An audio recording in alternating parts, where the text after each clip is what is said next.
E a galinha estressada, ela vai criar hábitos que não são os hábitos comuns, costumeiros. Um deles é o canibalismo, o outro pode ser o consumo do próprio ovo. Existe um termo que chama fadiga de gaiola, que é quando ela, por ela ter tirado parte do cálcio do osso, ela tem um problema ósseo, ela não consegue ficar de pé, ela tem que ter todas as suas necessidades supridas.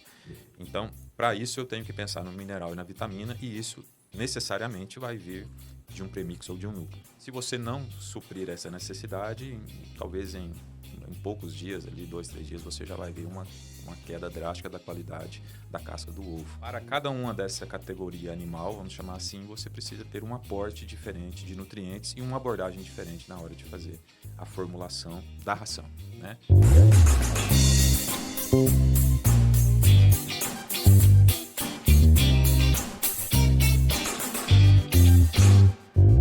Olá, amigos e amigas! Em oferecimento à Fujikura Genética de Codorna, a Quilbra Equipamentos e também a Frata Embalagens, estamos iniciando mais um episódio do Pod Aves. Sejam muito bem-vindos ao nosso programa. Eu sou Adriano Felizardo e nesse podcast nós vamos trazer diversos assuntos sobre avicultura, assuntos como saúde animal, tecnologia, curiosidade e hoje, novamente, sobre nutrição com o Rubens Mamed. Agora eu pronunciei certo. Rubens Mamed. Rubens, vamos continuar. Nós gravamos o nosso primeiro episódio. Esse é o segundo episódio com o Rubens. Agradecer novamente.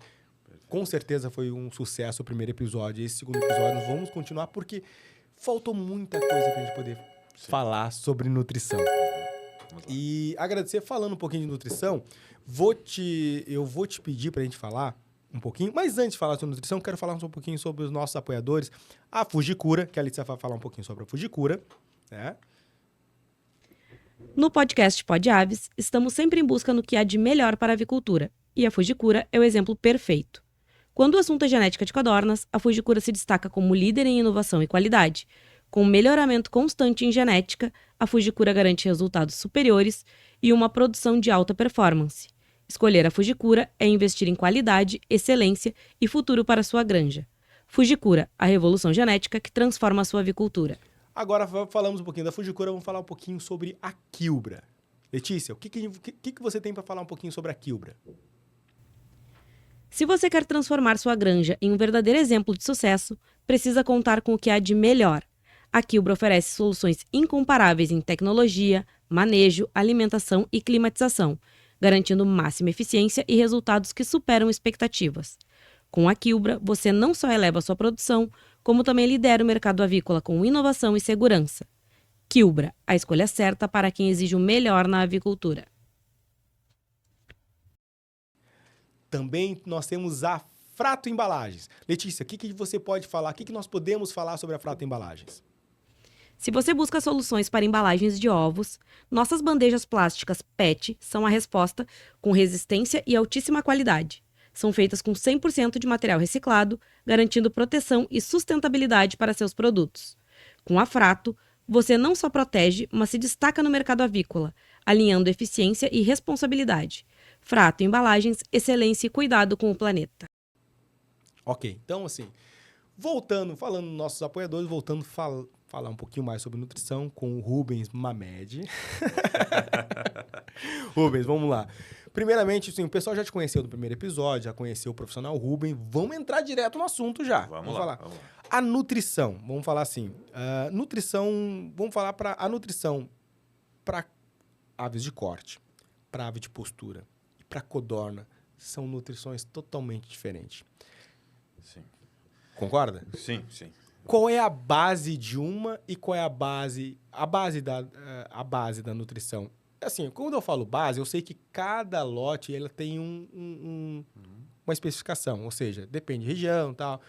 Mas assim, existe alguma base de nutrição? Olha, geralmente para corte a base é essa, para postura a base é outra e para codorna a base é outra. Existe isso ou não?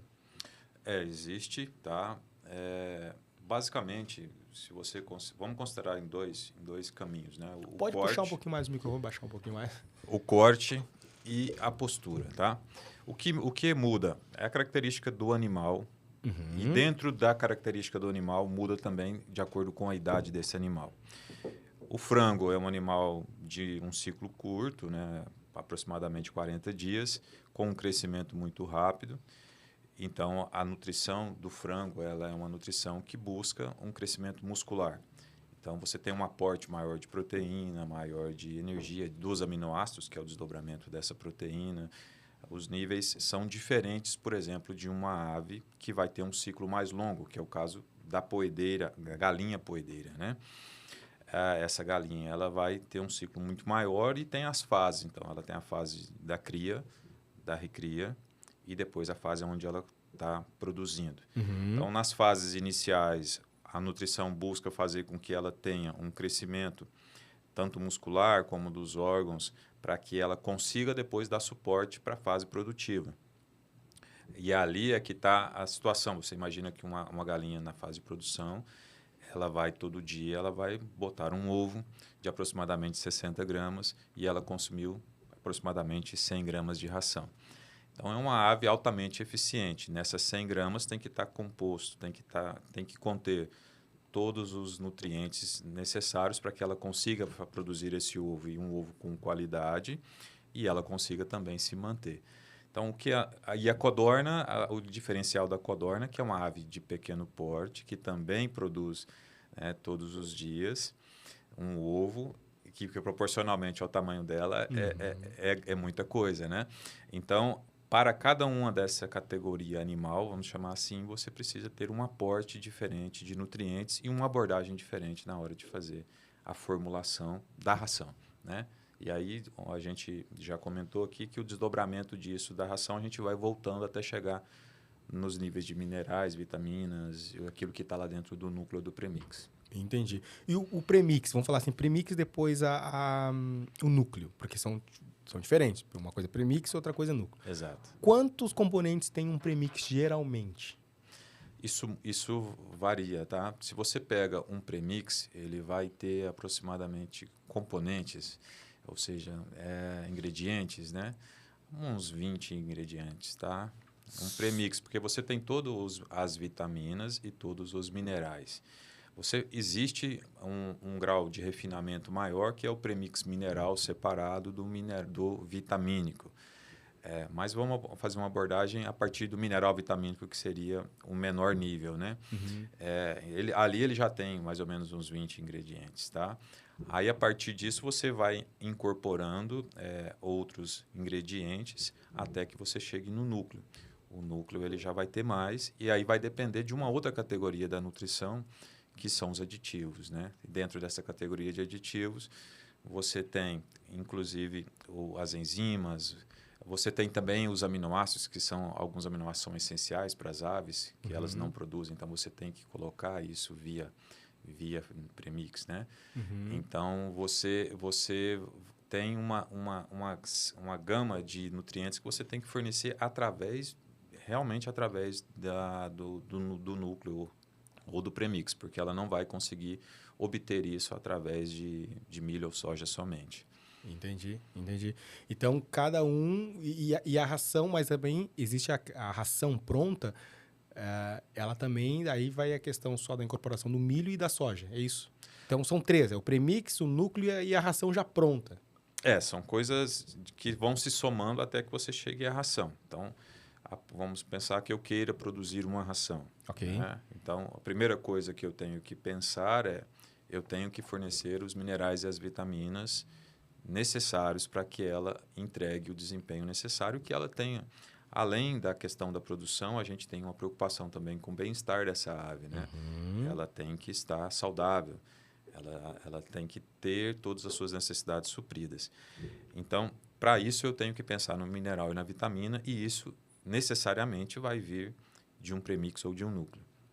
A partir disso, de acordo com a característica da ave, também com as condições que eu tenho para produzir na minha fábrica, com os ingredientes que eu tenho, eu vou montar a minha ração. Digamos que eu parta para a ideia de um premix, mineral vitamínico somente. Então, todas as outras, os outros ingredientes, eles vão ser adicionados na fábrica. Aí entra os aminoácidos, entra enzimas e entra os macros, que são basicamente milho, farelo de soja, farelo de trigo, óleo ou alguma gordura, farinha de carne ou fosfato, né? Então, todos aqueles... Eu vou ter uma série de outros ingredientes que eu vou adicionar lá na minha fábrica. Aí tem os controles que são necessários. Eu tenho que pesar isso. Essas pesagens têm que ser muito criteriosas para montar a ração. Ou então eu parto para um núcleo, que ele já vai ter todos esses outros ingredientes de menor volume já dentro daquele saco. Geralmente são produtos aí com inclusão próxima a 40 ou de 30 a 40 quilos por tonelada de ração. Ele já vai estar ali com todos os micros, né? E aí eu coloco na minha fábrica, eu vou adicionar basicamente milho, farelo de soja, talvez um óleo. E aquelas rações que são vendidas em agropecuárias ali, o pessoal... Vamos falar no pequeno, agora eu vou partir para o pequeno. Aquela ração que quem vai começar, que compra direto da agropecuária, ela é uma ração completa ou ainda faltam ainda algum nutriente ali naquela ração? Então, é difícil você precisar porque é um universo muito grande. Mas, em teoria, ela tem o que a ave precisa, né? O que muda, e isso é um posicionamento comercial de cada produtor de ração, são os níveis que tem dentro daquela ração, né? Você pode desenvolver uma ração para uma ave de baixo desempenho ou desempenho, inclusive tem um termo que o pessoal usa que é a ave de quintal, aquela ave que produz em baixa escala, que a produção não é tão exigente, até uma ave de ponta, né? Geralmente o posicionamento fica no mediano, né? Ele não é um melhor cenário possível, mas também não é uma ração que deixa tanto a desejar. Entendi. Você é veterinário, Sim. né? Vamos falar a questão da produção de ovos. É uma coisa que me fascina a produção de ovos, porque sim. É algo que você produz, você consegue extrair da galinha o melhor dela, que é o ovo. Que ela pode nos dar o melhor, que é o ovo. O ovo, ele é calcificado, né, dentro da galinha, por mais que o pessoal ache que é fora, o pessoal não é fora, é dentro da galinha ainda, né? Exato, exato. Esse cálcio, ele sai da onde, esse cálcio? Ele sai da ração, né? Basicamente, uma fonte maior é o calcário, né? O calcário ele é adicionado. No caso da galinha de postura, esse calcário, realmente ele tem que ser adicionado lá na fábrica, porque o volume dele é alto, né? A galinha precisa aí de aproximadamente 4% de cálcio na ração. E isso, numa inclusão de cálcio, de calcário, você vai colocar aí aproximadamente 100 quilos de calcário em 1.000 quilos de ração. Então, é um volume grande que não daria para ir via núcleo, né? E aí ela faz essa extração desse cálcio e deposita lá na casca do ovo. Ela tem um mecanismo metabólico onde ela tira parte disso do osso e ela repõe também no osso. Então, isso é um ciclo que vai acontecendo, é dinâmico, né? Se você não suprir essa necessidade, talvez em poucos dias, ali 2, 3 dias, você já vai ver uma queda drástica da qualidade da casca do ovo. Ela pode, inclusive, ficar mole, né? Ela vai ficando fina, quebradiça até o ponto, se de tudo não dá, esse ovo fica inviável. Além de que ela tem o que a gente chama, se for uma galinha de gaiola, existe um termo que chama fadiga de gaiola, que é quando por ela ter tirado parte do cálcio do osso, ela tem um problema ósseo, ela não consegue ficar de pé. Então, é um ponto muito sensível essa questão do calcário, ou do cálcio, melhor dizendo, para as aves de postura. Ovos de galinha velha. Tá? O pessoal, geralmente, assim, ó, estou direto nesse ramo, o ovo, quando ele fica com a casca muito fina, o pessoal fala, mas isso é ovos de galinha velha. Isso é mito ou isso é uma realidade? É uma das causas, tá? Pode ser uma das causas o ovo de galinha velha. Quando a gente fala ovo de galinha velha, aí tem que entender o que é esse velho, né? Porque uma galinha de genéticas de ponta hoje, ela tem já capacidade para produzir por 100 semanas com um ovo perfeitamente viável.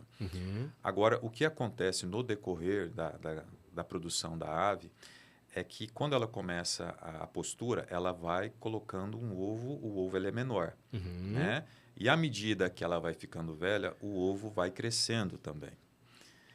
Então, o que acontece? Imagina que, vamos pensar em uma parede que você está pintando, né? Se você concentra a tinta numa área de 1 metro quadrado, você vai dar várias camadas ali, você vai ter uma coloração forte. Se você tiver que com aquela mesma tinta cobrir um cômodo inteiro, você vai dar uma mão só de tinta, vai ficar fraco a sua pintura. No caso da galinha, é isso. À medida que o ovo vai crescendo, ela vai depositar o cálcio e aí, pela área ser maior, a tendência é que a casca fique mais fina, tá? Então, uma coisa está junto com a outra. A capacidade dela de conseguir depositar o cálcio na casca e o tamanho do ovo também cresce. A nutrição entra, nós que estamos, né, do outro lado. Eu não sou nutricionista, tá? Quero deixar isso claro, mas trabalho junto com nutricionistas e o que a gente faz é fazer uma modulação via ração, tentando reprimir ou diminuir esse crescimento do ovo, fazer com que esse ovo cresça o menos possível, né? Mantendo os nutrientes necessários para que aquele ovo... E aumentamos também o suporte de cálcio para que aquele ovo consiga ter aquela mesma deposição de cálcio, para que a qualidade da casca se mantenha. Entendi. Basicamente é isso. Entendi. E a questão da muda? Muitas granjas ainda fazem a prática da muda. Tá. Né? A muda de pena para poder dar uma sobrevida ainda no período produtivo de ovos. Isso hoje é recomendável ou não? Não recomendamos mais. Até a própria genética não recomenda. Porque o que se fazia no passado era, como a ave ela tinha um preparo genético, que o ciclo dela era mais curto, então chegava um determinado momento, o que ela estava entregando de produção, ou, né? Que as duas coisas poderiam acontecer. Ou a qualidade da casca do ovo estava ruim, o que se fazia era uma pausa na produção, né? Isso era algo drástico, inclusive, esse manejo. E aí, por ela dar uma pausa, quando ela voltava à produção, ela voltava entregando uma produção melhor, com uma qualidade de casca melhor. Agora, isso tem um custo, né? Não tinha só o lado bom. Tinha o custo do bem-estar animal e tinha um custo de você ter uma parte do tempo ali que você não produzia, porque naquele período ela não produzia. E quando ela voltava também não era certo de que daria tudo certo. Felizmente, as empresas avançaram muito nessas questões. Então, as grandes, as genéticas de referência, hoje entregam, tanto na galinha vermelha como na galinha branca, capacidade para que essa galinha vá a um ciclo, entregando aí 400 a 500 ovos em um ciclo só, sem necessidade de muda. Não faz muito sentido hoje trabalhar com muda, a gente não recomenda. Não recomendo. E a questão assim, outra questão, Rubens, a galinha quando ele começa, não na industrial, mas a questão da livres de gaiolas, às vezes ela vai lá e dá aquela bicadinha no ovo, ela começa a comer o ovo. Olha o que o pessoal faz, tá? Quando é naquele fundo de quintal, quando é naquelas criações, poucas criações, o que o pessoal faz? Vai lá e dá aquela queimadinha no bico, diz que o problema é a debicagem, tem que queimar o bico. Eu já ouvi falar que quando ela começa a comer o ovo, é porque está faltando algum nutriente na nutrição, na alimentação dela. Porque dizem o seguinte, é informação minha, eu quero que você desmistifique isso. A debicagem ela serve somente para evitar o canibalismo e não para a quebra de ovos. E quando ela começa a comer o ovo, significa que está faltando algo na nutrição. Isso é verdade ou isso é mito? Ou isso é mito? Até quanto isso é verdade e até quanto isso não é verdade? É uma questão multifatorial, né? Okay. Você tratar de um consumo de algo que não é um alimento comum da ave. Então, as coisas que a gente sempre pede para o pessoal olhar. O primeiro ponto é a coleta do ovo, tá? E a qualidade do ninho. Né? Então, você tem que olhar se você tem a quantidade de ninhos suficiente, se esses ninhos estão preparados realmente para a ave botar dentro do ninho, tá? Porque o que acontece muitas vezes é que essa ave começa a produzir e botar na cama, o que já é um problema. Né? Então, ali já temos uma situação. A outra situação é a seguinte, vamos verificar se essa ave está em conforto. tá? Se ela está, principalmente densidade. O pessoal, mesmo se tratando de galinha livre de gaiola, ou seja, ela está no piso, essa ave, em muitos casos, existe um adensamento, né, muito alto. Você coloca mais aves do que deveria ter naquele ambiente. E a galinha estressada, ela vai criar hábitos que não são os hábitos comuns, costumeiros. Um deles é o canibalismo, o outro pode ser o consumo do próprio ovo. Então, são duas coisas que eu recomendo o pessoal olhar. Depois a gente começa a olhar a nutrição, né? Porque no final tudo a culpa é da nutrição. Isso pode ser, sim, uma deficiência, né, nutricional, gerando um comportamento atípico, né? Então, o canibalismo já é um comportamento atípico. A ingestão de ovos, se você tiver com tudo muito bem equacionado, pode sim ter um problema na nutrição. Agora, isso de afirmar categoricamente que é uma situação ou outra, eu não tenho essa certeza para te afirmar. Tudo tem que ser a questão de analisar o lote específico. Ou seja, se a galinha estiver comendo ovos, ou as galinhas estiverem comendo ovos, você tem que analisar aquele lote para saber, tentar entender o que é. Se é a nutrição, se é o bico, a debicagem. Deixa eu te perguntar, a debicagem hoje, você como profissional, assim, vamos fugindo um pouco do nosso assunto, é questão de nutrição. Até se correlaciona, porque também o Valdecir me falou o seguinte, é bom debicar, muitas vezes, principalmente as codornas, porque daí ela come a ração mais homogênea. Ela não seleciona a ração, então ela vai comer uma ração mais homogênea. E a galinha também. Isso é de fato recomendável a debicagem por causa disso ou não? Sim, a debicagem ainda é algo necessário, né? Independente se a galinha está solta ou se ela está em gaiola. Lógico que na gaiola você tem algumas particularidades da gaiola inerentes ao sistema que você está criando. Mas ela inibe algumas questões, né? Ela inibe a debicagem, porque dos problemas que nós temos em aves que estão adensadas ou que estão em sistemas fechados, mesmo que falar, não, mas ela está no piso, mas ela está num ambiente onde tem outras galinhas ali. Uma bicagem, né? Uma galinha que bicou a outra, se você tem um ponto de sangue ali, aquilo gera um instinto da própria ave e ela vai bicar a outra até por curiosidade, para ver o que é aquilo, né? Aquele pontinho ali. E isso pode se tornar um hábito, né? Você ter uma situação ali de uma começar a bicar a outra. Então, a debicagem se faz necessário, a gente evoluiu muito nisso, tá? Eu acho que talvez eu não seja, né, a pessoa mais indicada para falar sobre debicagem, mas o que a gente teve são novas técnicas que estão sendo empregadas, porque existe uma outra preocupação, que é com o sofrimento da própria galinha, né? Então, nós evoluímos nessa questão e conseguimos fazer uma debicagem mais precoce, com mais qualidade e garantir com que essa ave também consiga ter um conforto lá na produção. E aí entra a questão do consumo da ração, entra o diminuir o risco de uma bicar a outra e gerar ferimentos, tudo isso faz parte do processo. Entendi. Mas então a debicagem hoje, ela ainda se faz necessária até para a questão da alimentação, da nutrição? Sim, sim. Do ponto de vista nutricional, ajuda, tá? Não seria o determinante, mas ajuda, sim, a que ela coma a ração mais homogeneamente. Agora, o ponto disso essa ração, a minha preocupação maior é que essa ração esteja homogênea, né? Porque a gente, às vezes, quer corrigir uma situação gerando um outro fato, né? Se a ração não tiver homogêneo o tamanho das partículas, com certeza ela vai selecionar, né? Ela vai buscar aquelas partículas maiores e aí começa a selecionar. Isso pode ser um problema independente da questão de debicagem. Entendi. E aquela ração granulada que o pessoal produz, sabe aquela ração granulada que vem tipo em cilíndricozinho assim, sabe? Tá, são os pellets.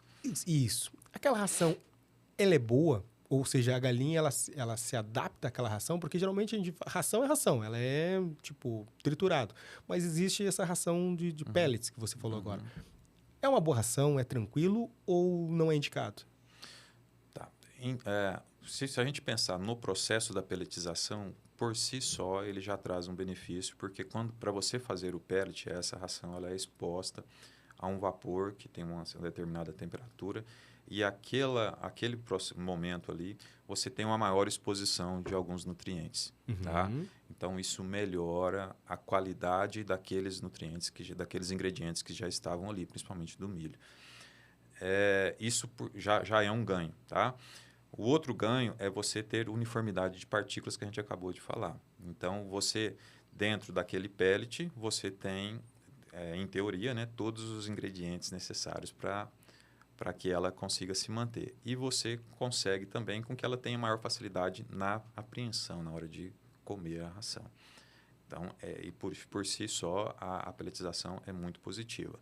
Agora, eu diria que isso não é suficiente para afirmar que toda a ração pelletizada é boa, porque se você não usou bons ingredientes, o processo vai te ajudar, mas não vai resolver o problema, né? Entendi. Então, se tiver que falar, não, eu tenho todo um controle de ingredientes e consigo ter ingredientes de qualidade e ainda consigo ter a possibilidade de pelletizar, isso é melhor do que produzir uma ração farelada? Do ponto de vista zootécnico, para a galinha é melhor.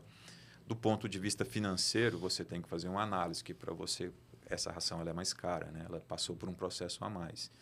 Então, essa é a questão que tem que ser avaliada.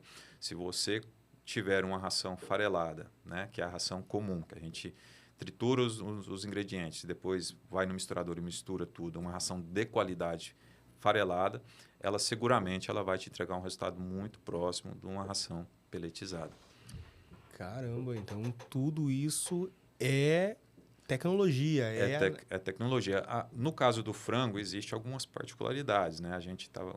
Eu falei isso aqui pensando mais na poedeira, mas no frango, aí entra a questão do ciclo. O frango, o ciclo dele é muito rápido.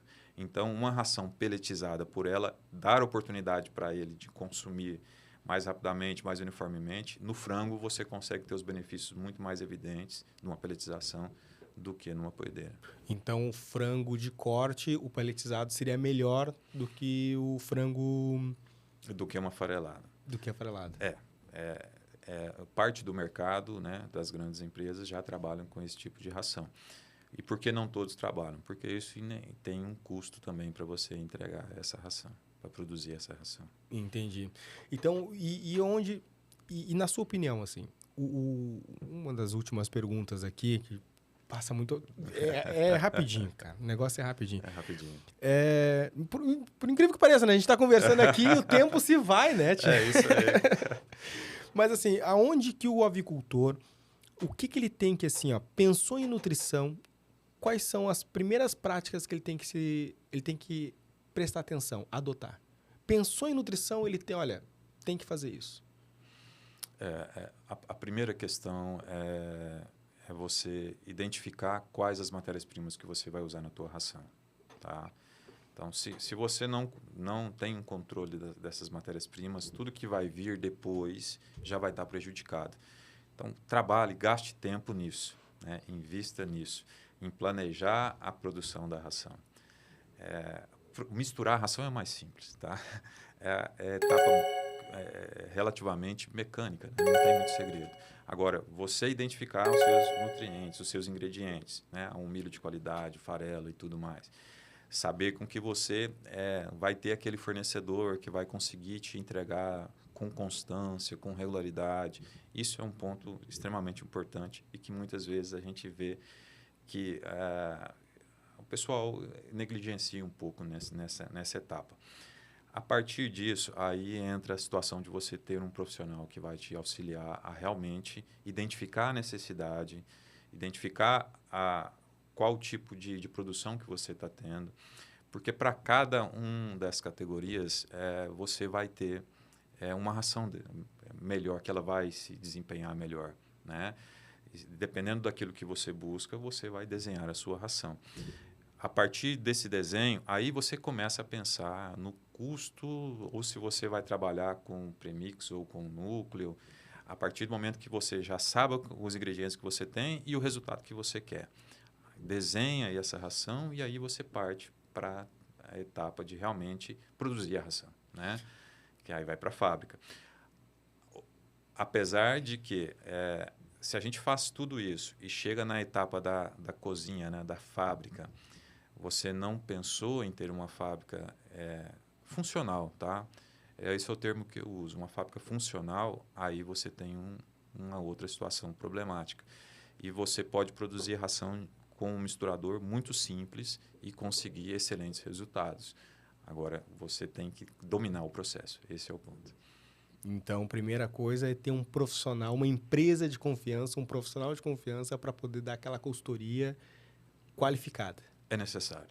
É fundamental, né? É fundamental porque nós estamos falando de muitas variáveis e não é só pegar uma fórmula de ração, igual a gente às vezes observa, né? Que você coloca a ração, 600 quilos disso, 300 disso, papapá, mistura tudo e não é isso. A ave ela é muito resistente, principalmente a poedeira. Eu digo que a poedeira ela é fenomenal, porque ela aceita muitas coisas erradas e ainda entrega ovo no final.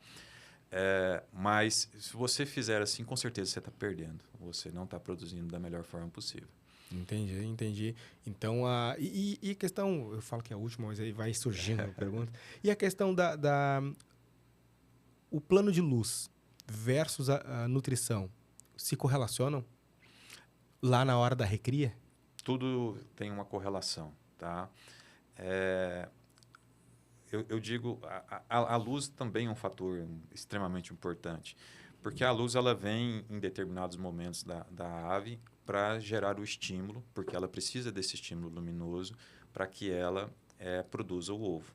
Tá? Então, tem a determinadas horas de luz que ela tem que ter durante o dia para isso.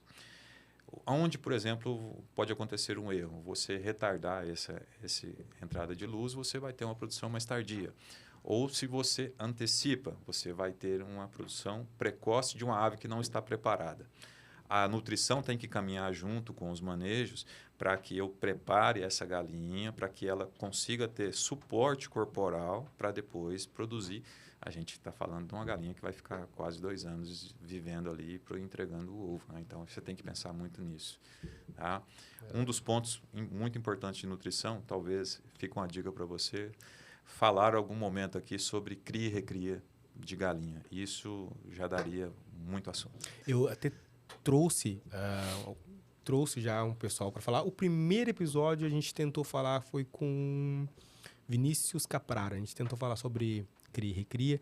Só que o primeiro episódio eu estava indo, sabe? Não, eu vou convidá-lo novamente.